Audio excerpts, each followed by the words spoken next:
കാവാലത്തെ കളിയാക്കിയതോ? കുട്ടപ്പായി ആശുപത്രിയിൽ എന്ന തലക്കെട്ടോടെ ITV news ഇന്നലെ ഒരു വാർത്ത നൽകിയിരുന്നു. 10,000-കണക്കിന് പേരാണ് ആ വാർത്ത കണ്ടത്. കാരണം ഈ ആത്മീയ ഗോളത്തിൽ, പ്രത്യേകിച്ച് പെന്തക്കോസ്ത് മേഖലയിൽ നിൽക്കുന്ന ഒരു സുവിശേഷ പ്രവർത്തകനാണ് കാവാലം അനീഷ് കുമാർ. അദ്ദേഹം ആശുപത്രിയിലായി എന്നറിഞ്ഞപ്പോൾ വളരെയേറെ പേർക്ക് ആകാംക്ഷയുണ്ടായി.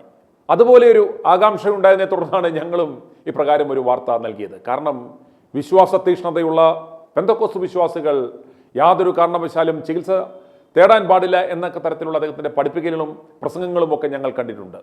അതിനെ തുടർന്നാണ് അദ്ദേഹത്തിൻ്റെ ജീവിതത്തിൽ ഇപ്രകാരം ഒരു അസുഖം ബാധിച്ചപ്പോൾ അദ്ദേഹം ചികിത്സ തേടിയപ്പോൾ ഞങ്ങളതിനെ വാർത്തയാക്കിയത്. ഞങ്ങൾ നൽകിയ വാർത്ത കണ്ട് കോട്ടയം സ്വദേശിയായ ജുബിൻ എന്നൊരാൾ വിളിച്ചത് കേട്ടാലും. എന്റെ പേര് ജൂഫിൻ ആണേ. ഞാൻ ഇത് അനീഷ് കാവലത്തെ പറ്റി താങ്കൾ ഒരു മെസ്സേജ് ഇട്ടതെന്ന് സംസാരിക്കാൻ വേണ്ടിയായിരുന്നു. സാറേ, ഈ ഓരോ ക്ലിപ്പുകളൊക്കെ ഞാൻ കണ്ടിരുന്നു.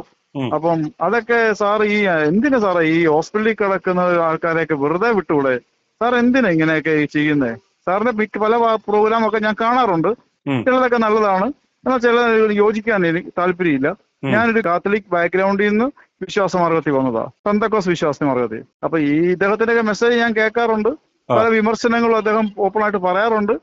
പക്ഷേ ഇങ്ങനെ ഒരു ആശുപത്രി കിടക്കുന്നവരെ പറ്റിയൊക്കെ ഇങ്ങനെ സാർ ഇങ്ങനെ മോശമായിട്ടൊക്കെ പറയുന്നത് എന്ത് മോശമായിട്ട് പറഞ്ഞു? അനീഷ് കാവാൽ, അദ്ദേഹത്തിന്റെ പേര് അനീഷ് കാവാൽ എന്നല്ലേ? ആശുപത്രിയുടെ യഥാർത്ഥ പേരെന്താ നിങ്ങൾ ആദ്യമേ അത് നിങ്ങൾ മനസ്സിലാക്കുക. അനീഷ് കുമാർ KK എന്ന് പറഞ്ഞാൽ അനീഷ് കുമാർ കാവാലം കുട്ടപ്പായി. ഞാനിപ്പം വിമർശിക്കാനൊന്നുമല്ല, പക്ഷെ എനിക്ക് അങ്ങനെ സാർ ഇങ്ങനെയൊക്കെ പറയുന്നത് കേട്ടപ്പോ ഞാൻ സാറിനെ വിളിക്കാറ്, ഇതിനു മുമ്പ് വിളിച്ചിട്ടേ ഇല്ല, ആദ്യമായിട്ട് വിളിക്കും. അപ്പം ഇങ്ങനെയൊക്കെ ഓരോന്ന് പറയുമ്പോഴത്തേക്ക് നമ്മൾ ഇങ്ങനെ ഒരു ബുദ്ധിമുട്ട് തോന്നിയപ്പോ വിളിച്ചത്. സഹോദര, അതിനകത്ത് ബുദ്ധിമുട്ട് തോന്നേണ്ട ഒരു കാര്യമില്ല. അദ്ദേഹത്തെ ഞാൻ കൃത്യമായിട്ട് അതിനകത്ത് പറയുന്നുണ്ട്.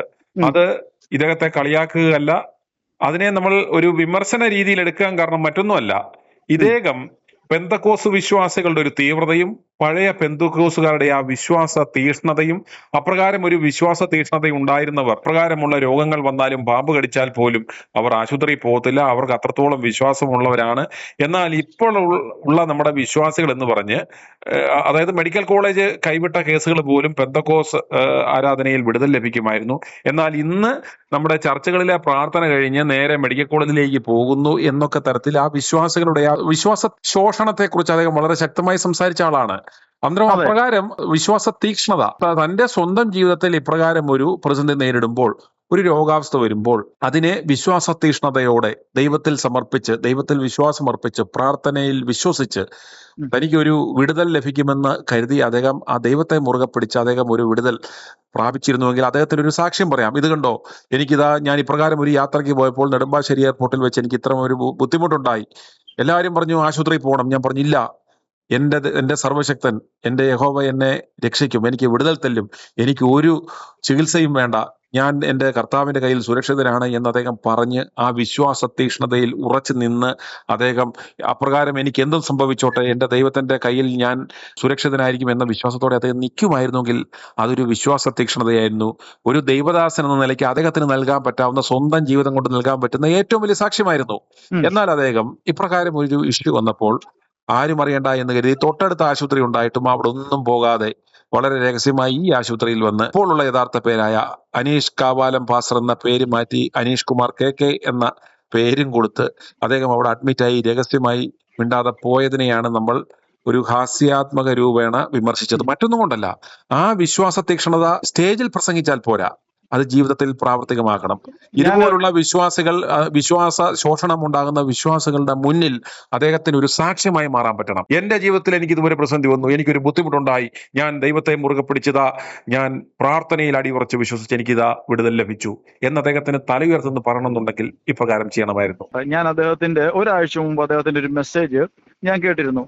അദ്ദേഹം TPM-കാര് മെസ്സേജ് എടുക്കുക, അദ്ദേഹം TPM-ലായിരുന്നു എന്നും അത് അവരാരും ആശുപത്രിയിൽ പോകാറില്ല, ചികിത്സ എടുക്കാറില്ല, പ്രാർത്ഥിച്ചുകൊണ്ടിരിക്കുന്ന, അങ്ങനെ നിങ്ങൾ അങ്ങനെ ഒരിക്കലും ചെയ്യരുത്.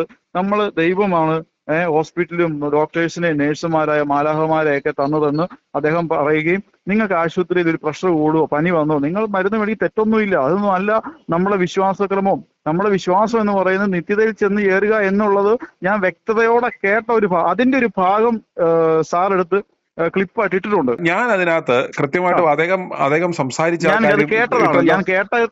ഞാനത് കേട്ടതാണ്. അദ്ദേഹം ഇങ്ങനെ ഹോസ്പിറ്റലിൽ പോകണമെന്നും നിങ്ങൾ മരുന്ന് ആശ്രയിക്കണമെന്നും വിശ്വാസം എന്ന് പറഞ്ഞു. വീഡിയോ എനിക്കൊന്ന് ഇട്ട് തരാമോ? ഞാൻ കൊടുക്കാം. തീർച്ചയായിട്ടും ഞാൻ ഇട്ടുതരാം. അത് ഞാൻ തപ്പിയെടുക്കണം. ഞാൻ പറയില്ല, ഞാൻ വിശ്വാസ മാർഗത്തിലേക്ക് വന്നതേ ഉള്ളൂ. അപ്പൊ ഞാൻ വിശ്വസിക്കുന്നത് എന്താണെന്ന് വെച്ചാൽ ഞാൻ കത്തോലിക്ക സമുദായത്തിൽ നിന്ന് വിശ്വാസ മാർഗത്തിലേക്ക് വരാനുള്ള കാരണം എന്ന് വെച്ചാൽ വിഗ്രഹാരാധന തെറ്റാണെന്നും വെടിക്കെട്ടും മറ്റു പരിപാടികളൊന്നും ദൈവം പറഞ്ഞിട്ടില്ല എന്നും നിത്യതയാണ്. യേശുക്രിസ്തുവിൽ വിശ്വസിക്കുന്നവർക്ക് നിത്യതയുണ്ട്. നിത്യതയിൽ പോകണമെങ്കിൽ യേശുക്രിസ്തുവിൽ വിശ്വസിച്ചാൽ പറ്റുള്ളൂ എന്നുള്ള ആ ഒരു പൗലോസ് ഡോക്ടർ ആയിരുന്നു, പൗലോസാണോ ലൂക്കോസ് വൈദ്യനായിരുന്നു എന്നൊക്കെ ബൈബിളിൽ ഞാൻ വായിച്ചിട്ടുണ്ട്. അപ്പം അതെല്ലാം ദൈവം അനുവദിക്കുന്ന ഒരു കാര്യമാണ്. അപ്പൊ ഞാൻ അങ്ങനെ വിശ്വസിച്ച് മുന്നോട്ട് പോകുന്ന ഒരാളാണ് കേട്ടോ. ഞാൻ പറഞ്ഞില്ലേ, ഇത് വിശ്വാസത്തെ നമ്മൾ ഖനിക്കുകയോ വിശ്വാസത്തെ അവഹേളിക്കുകയോ അതല്ലെങ്കിൽ ഇവരുടെ പ്രവർത്തികളെ നമ്മൾ കളിയാക്കുകയോ ഒന്നുമല്ല ചെയ്തത്. ഈ പറയുന്ന 2 തരം അപ്രോച്ച്, അതായത് ഈ വിശ്വാസ തീക്ഷ്ണതയെക്കുറിച്ച് വിശ്വാസികളുടെ മനസ്സിൽ ഒരു രീതിയിൽ പ്രതിഷ്ഠിക്കുകയും സ്വന്തം ജീവിതത്തിൽ വരുമ്പോൾ ഇങ്ങനെയുള്ള ഈ ഒരു ഡൈക്കോട്ടമിക് ഒരു ഞാൻ പറഞ്ഞ ഒരു വചനം അല്ലെങ്കിൽ ആ ഒരു അദ്ദേഹത്തിന്റെ പ്രസംഗം എനിക്ക് തപ്പിയെടുത്താലേ കിട്ടുള്ളൂ. അതെന്തെങ്കിലും എന്റെ ഞാൻ ഇന്ന് തൊട്ട് ശ്രമിക്കാം. എന്നാൽ അദ്ദേഹം അപ്രകാരം പറഞ്ഞിട്ടുണ്ടെങ്കിൽ അത് അദ്ദേഹം ഇനിയും പറയേണ്ടതാണ് വിശ്വാസികളോട്. ഇത് ഇത്തരത്തിൽ കാരണം എന്നറിയാമോ, ഇവരൊക്കെ ദൈവദാസന്മാരാണെന്ന് തെറ്റിദ്ധരിക്കുന്ന ലക്ഷക്കണക്കിന് ആളുകളുണ്ട്. സാർ വിശ്വാസത്തിലാണോ? ഞാൻ ദൈവത്തിൽ വിശ്വസിക്കുന്നവനാണ്. ഇത്തരത്തിലുള്ള ഈ വേഷം കെട്ടുകാരന്മാരിലൊന്നും ഞാൻ വിശ്വസിക്കുന്നില്ല. ഇയാളെ കുറിച്ചുള്ള യഥാർത്ഥ ഞാൻ നേരത്തെ വാർത്ത കൊടുത്തിട്ടുണ്ട്. അയാൾക്ക് എന്നോട് കൗണ്ടർ ചെയ്യാനായിട്ട് അയാളോട് പറ്റുമെന്ന് ചോദിച്ചു നോക്കി. ഞാൻ പറഞ്ഞ ചോദ്യങ്ങൾക്ക് ഈ അനീഷ് കാവാലത്തിന് മറുപടി പറയാൻ ഞാൻ ഒരു 4 ചോദ്യം ചോദിക്കാം. ആ 4 ചോദ്യത്തിന് ഇദ്ദേഹത്തിന് മറുപടി പറയാൻ പറ്റുമെങ്കിൽ ഇയാൾ പറയുന്ന പണി ഞാൻ ചെയ്യും. ഞാൻ ഇത് പബ്ലിക് പ്ലാറ്റ്ഫോമിലൂടെ പറയുക. 4 ചോദ്യം ഞാൻ അനീഷ് കാവലത്തോട് ഞാൻ ചോദിക്കും. അതിന് അദ്ദേഹത്തിന് മറുപടി പറയാൻ പറ്റുമെങ്കിൽ സുനിൽ മാത്യു ഈ നമ്പർ ഏത് സമയവും വിളിക്കാം. ഓക്കെ, ഞാൻ അങ്ങോട്ടൊന്നും പോകുന്നില്ല. കാരണം ഞാൻ പറയാം, ഞാൻ സാധാരണക്കാരനായി ജോലി ചെയ്ത് അല്ല അങ്ങനെ ഇവരൊക്കെ ദൈവദാസന്മാരാണെന്ന് തെറ്റിദ്ധരിക്കുന്ന നിങ്ങളെ പോലുള്ള ആയിരക്കണക്കിന് ആളുകൾ ഇവർ ഈ പറയുന്നത് കേട്ടിട്ട് ഇതുപോലുള്ള രോഗങ്ങൾ വരുമ്പോൾ ആശുപത്രി പോകാതിരിക്കുകയും അവരുടെ വേണ്ടപ്പെട്ടവരെ ഹോസ്പിറ്റലിൽ കൊണ്ട് ചികിത്സിക്കാതിരിക്കുകയും പലരും മരണപ്പെടുകയും ചെയ്തതായിട്ടുള്ളത് നമ്മൾക്ക് മനസ്സിലാക്കാൻ സാധിച്ചിട്ടുണ്ട്. മരണം സംഭവിച്ചതായിട്ട് തന്നെ വിളിച്ച ആളുകൾ സാക്ഷ്യപ്പെടുത്തിയിട്ടുണ്ട്. അതെനിക്കറിയത്തില്ല. ക്യാൻസർ രോഗം വന്നിട്ട് പോലും അത് ചികിത്സ വേണ്ട എന്ന് പറഞ്ഞിരുന്ന് മരണം സംഭവിച്ച ആളുകളുണ്ട്. ഇപ്രകാരം വിടുതൽ ഉണ്ടാകും എന്ന് പറഞ്ഞ് ഇവര് പോയി ഉപവാസ പ്രാർത്ഥനയ്ക്കും പോയി ആശുപത്രിയിൽ പോയി ചികിത്സിക്കാതെ മരണം സംഭവിച്ച എത്രയോ കേസുകൾ ഈ കേരളത്തിലുണ്ട്. അതുകൊണ്ട് അത് സംഭവിക്കാതിരിക്കുവാൻ ജനങ്ങളുടെ കണ്ണ് തുറക്കാൻ വേണ്ടി മാത്രം നല്ല ഉദ്ദേശത്തോടു കൂടി നമ്മൾ കൊടുത്താണ്. അല്ലാതെ ഈ പറയുന്ന ഈ വ്യക്തിയെ നമുക്ക് അപമാനിക്കാനും അദ്ദേഹത്തെ കളിയാക്കാനും ഒന്നും നമ്മളാരല്ല. ഞാനും പറഞ്ഞു, എനിക്ക് നാളെ ഇതുപോലുള്ള രോഗാവസ്ഥ നാളെ ഉണ്ടാവാം, എന്റെ വീട്ടിലുള്ളവർക്കുണ്ടാവാം. നമ്മൾ ആരും അതിമാനുഷ്യരല്ല. ഈ അവസ്ഥയിലൂടെയൊക്കെ നമ്മൾ കടന്നു പോകണം. നാളെ ഇവിടുന്ന് ഈ ലോകത്തിൽ നിന്ന് നീങ്ങിപ്പോകേണ്ടവരാ. അതുകൊണ്ട് നമ്മൾ ആരും ഇതിന് അതീതരല്ല. ഇവരെ ആരെയും വിമർശിക്കുകയും കളിയാക്കുകയുമില്ല. ഇതിലൂടെ നമ്മൾ നൽകുന്ന ഒരു സന്ദേശം ഇപ്രകാരം ദൈവവിശ്വാസത്തിന്റെ പേരിൽ, പ്രാർത്ഥനയുടെ പേരിൽ ഇത്തരത്തിലുള്ള ചികിത്സകൾ നിഷേധിക്കപ്പെടുകയും അപകടങ്ങളിലേക്ക് പോകരുത് എന്നൊരു സന്ദേശം നൽകുന്നതിന് വേണ്ടി മാത്രമാണ് നമ്മളിത് നൽകിയിട്ടുള്ളത്. താങ്കളുടെ പേരെന്താണ്? എന്റെ പേര് ജൂഫിൻ. എവിടുന്നാ വിളിക്കുന്നത്? ഞാൻ കോട്ടയം.